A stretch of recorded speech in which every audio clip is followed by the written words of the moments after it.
Olá, vamos dar início a mais uma aula e vamos estudar sobre a administração portuguesa na América, né?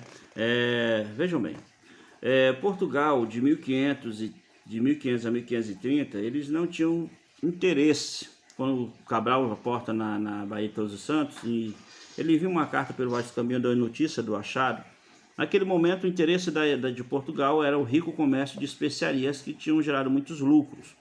Então, nos primeiros 30 anos, de 1500 a 1530, Portugal só se dedicou aqui na colônia portuguesa, né, a América Portuguesa, somente à exploração do pau-brasil através do escambo. O que era o escambo? O escambo, os índios arrancavam, cortavam as trajes de pau-brasil e trocavam por mercadorias vindas, né,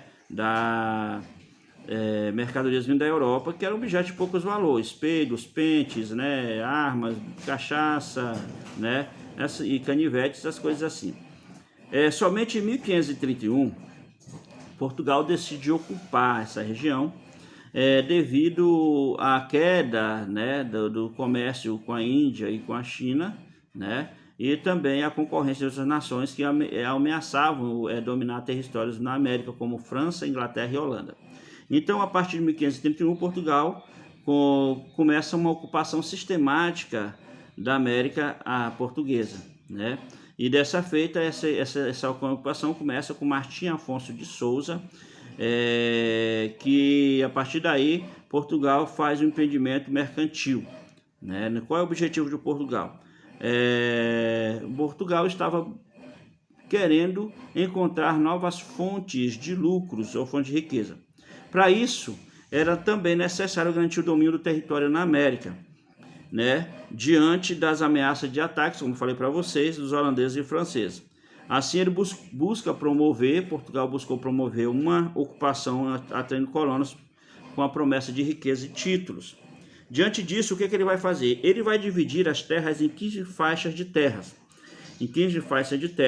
E vai dar a 12 capitães donatários. Essas terras vão ser chamadas de capitanias hereditárias. Por que hereditária? Porque ela podia ser passada de pai para filho. Um nobre português recebia a posse da terra com o direito de desenvolvê-la, protegê-la, né? E também com o objetivo de explorar o pau-brasil e também descobrir metais preciosos no solo, e tudo isso focado em aumentar a riqueza portuguesa. Então, durante a extração do pau-brasil, que era a principal atividade portuguesa na América, não levaram à fixação de colônias. Então, na exploração do pau-brasil, não houve necessidade de colonização, porque era só extração. Então, os índios faziam isso e só uma feitoria arrecadava, né?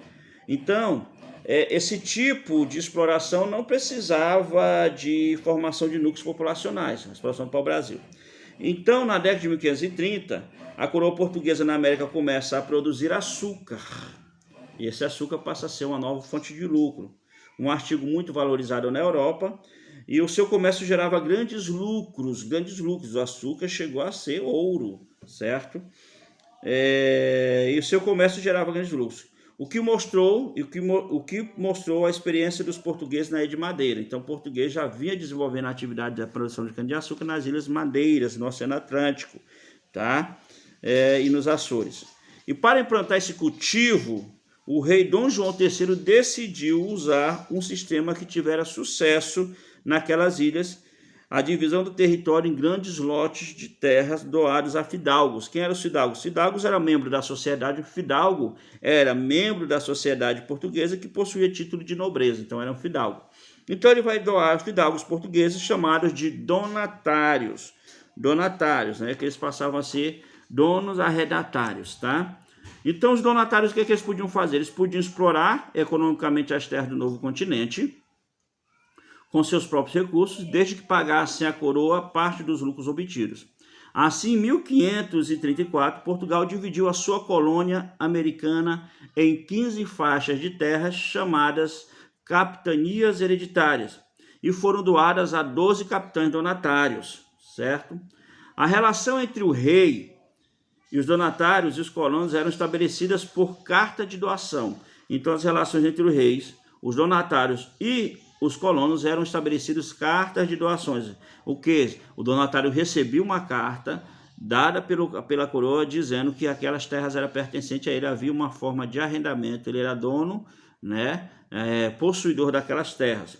Nela era definido o quê? O que era definido nessas cartas? Era definido que, como ocupante da terra, né, o donatário era definido como ocupante da terra, o donatário era definido como ocupante da terra, mas esta terra continuava sobre o domínio de rei Portugal. Então ele só tinha o direito de morar, usufruir da terra, mas a terra não era dele, era de Portugal, as terras de Portugal.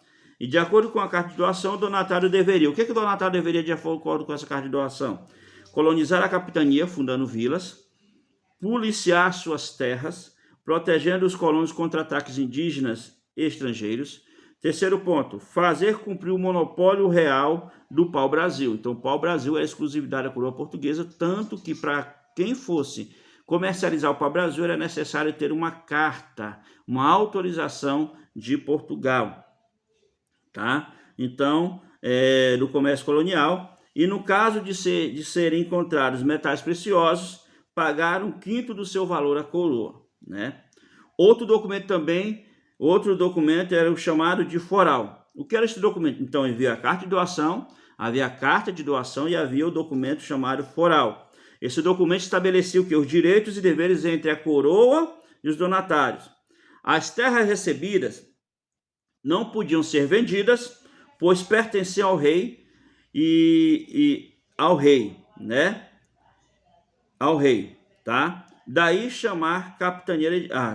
pertencia ao rei. E, em compensação, o donatário não podia transferir a capitania, em compensação, o donatário podia transferir a capitania para os seus herdeiros, não podia vender, mas passar de pai para filho ele podia. Daí o chamado hereditário, né? Capitania hereditária. Outro, e ele tinha o direito de doar 6 marias. Agora ele tinha direito de doar 6 marias. O que era isso? Doar vastas propriedades a colonos católicos.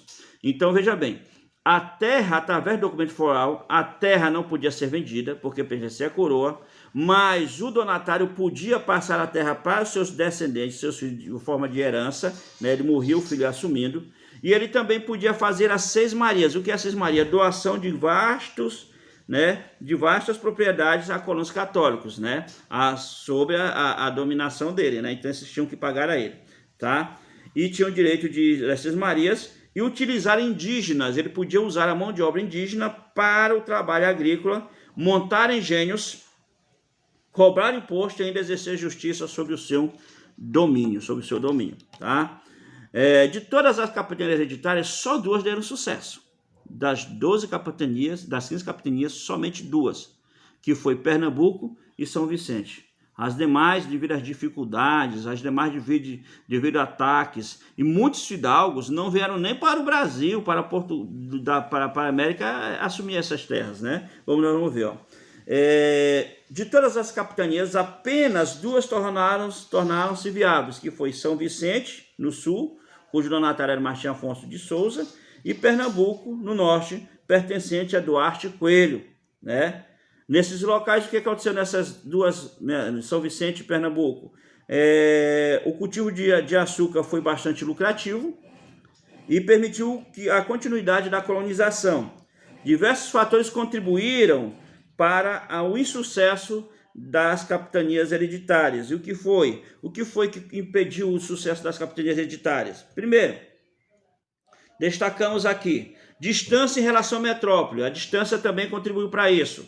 Segundo, grande extensão territorial. Cada donatário tinha uma grande extensão territorial que ele jamais poderia definir defesa de ataques estrangeiros ou ataque indígenas. Então, né, distância da metrópole, né, grande extensão territorial, a resistência dos indígenas aos conquistadores europeus, os ataques dos corsários franceses, o desinteresse dos donatários, pois muitos não conseguiram arcar com as despesas para a colonização das suas capitanias e por isso nem chegaram a tomar posse delas. Então foi isso aí, né? Aqui embaixo nós temos o conceito de patrimonialismo, né? que é o costume de empregar recursos públicos, o patrimônio, em benefício privado, ou seja, interesses individuais. Essa prática data do período colonial, era bastante comum em Portugal o patrimonialismo, né? Para conquistar o apoio do clero, a nobreza e a alta burguesia, a coroa concedia terras, cargos e títulos e rendimentos, né? Sempre com recurso do Estado. Então isso era chamado patrimonialismo. Então aqui na página 155 do livro, nós vemos aqui a representação das capitanias, né? Que é aqui, ó, Maranhão, Ceará, Rio Grande do Sul, Itamaracá, entendeu? Então isso aqui, aqui era o domínio português. Você pode ver que boa parte da região norte da Amazônia não pertencia a Portugal, tá? Isso é um outro entendimento. Então observe o mapa na página 155 e boa aula para vocês.